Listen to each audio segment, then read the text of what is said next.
अशा प्रकारे आपली 40 ते 50 लोकांची झणझणीत तर्रीदार कोल्हापुरी मिसळ तयार झालेली आहे. हॅलो, आपली काकीमध्ये तुमचं स्वागत आहे. आज आपण मिसळ बनवणार आहोत. मिसळसाठी लागणारं साहित्य पाहूया. हे टोमॅटो प्युरी आहे. हे शिमला मिरची चटणी आहे. हे कांदा लसूण चटणी आहे. हे आपण घरगुती केलेला मिसळ मसाला आहे. हे हळद पूड आहे. हे मीठ आहे. त्याला लागणारं मटकीची मोड घेतलेला आहे आपण. आणि मिसळसाठी लागणारा ओला मसाला, त्यासाठी आपण मिक्सरमधून काढून घ्यायचं आहे खोबरं, मिरची, खडा मसाला, लसूण, आलं, कोथिंबीर आणि कस्तुरी मेथी हे सर्व जिन्नस एकत्र घालून बारीक फाईन पेस्ट करून घ्यायची आहे. हा, तुम्ही पाहू शकताय हे आपण कांदा घेतलेला आहे. किती भरपूर प्रमाणात कांदा आहे बघा. काय आणि हे आपण मगाशी दाखवलेल्या प्रमाणात खोबरं चिरून घेतलेलं आहे, कोथिंबीर बारीक करून घेतलेलं आहे, मिरची लसूण सोलून घेतलेला आहे. हे सगळं आपण पेस्ट करून घेऊया.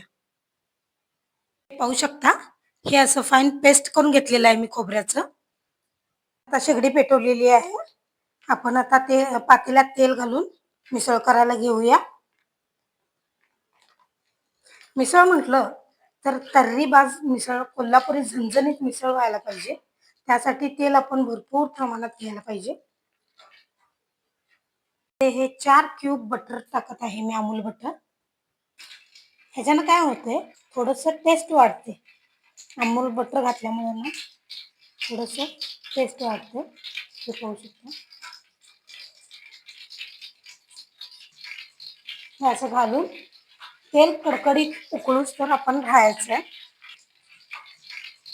हे असं घालून तेल कडकडीत उकळूच तर आपण राहायचं आहे. मग जिरं मोहरी घालायचंय. थांबा, आपल्याला कांदा भाजून घ्यायचा चांगलं, लालसर होईपर्यंत कांदा भाजून घ्यायचा.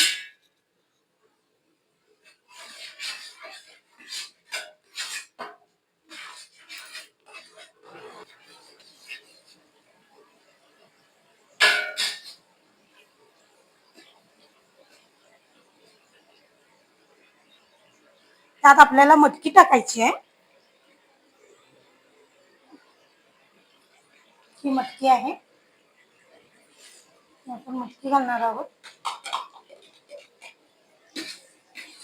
मटकी आणि कांदा भाजून घ्यायचा आपल्याला.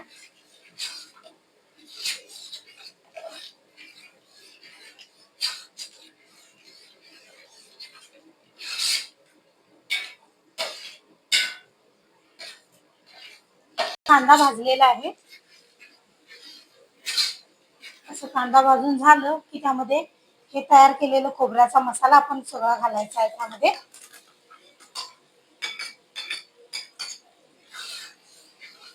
खोबरं, आलं, लसूण, मिरची घालून केलेला मसाला जो मगाशी आपण केलेला आहे तो आता घालायचा आहे.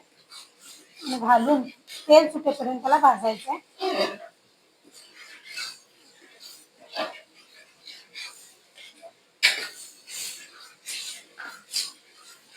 खाली लागू द्यायचं नाहीये.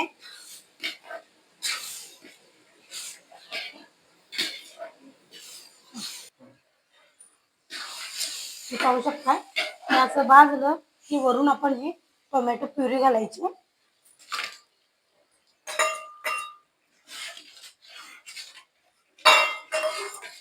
टोमॅटो प्युरी घातल्यानंतर तेल सुटते, त्याला तेल सुटेपर्यंत भाजायचं आहे आपण.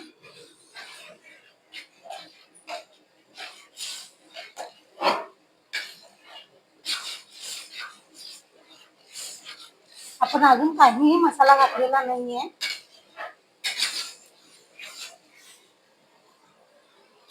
त्याचं आपलं खोबऱ्याचा मसाला भाजलेला आहे. आता आपण त्यामध्ये तिखट, मीठ मसाला घालूया. हे आमचा घरगुती मिसळ मसाला आहे, तो आपण घालत आहे यामध्ये. ही हळद आहे.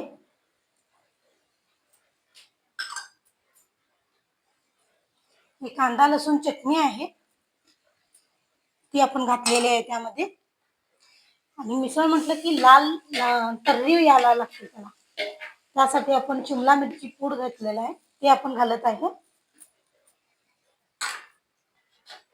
हे सगळं व्यवस्थित कालवून घ्यायचं आपल्याला. तेल सुटेपर्यंत थोडंसं भाजून घ्यायचं.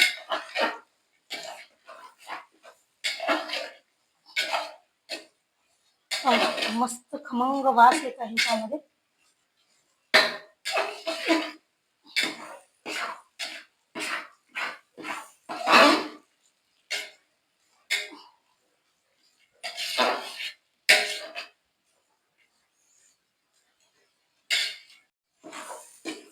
मसाला आपला भाजलेला आहे. आपल्याला कोल्हापुरी झणझणीत मिसळ बनवायची आहे. आपण ह्याच्यामध्ये आता पाणी घालूया.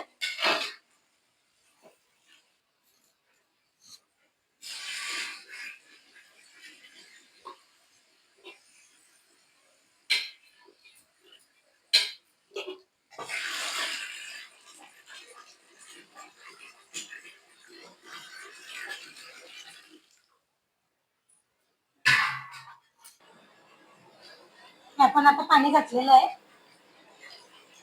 हे पाहू शकताय आपण पाणी घालून आता हलवत आहे. सांबर जसं उकळत तसं त्याला कट जास्त येते. आता लगेच तुम्हाला कट दिसणार नाही त्यामध्ये. चवीनुसार मीठ घालूया आपण.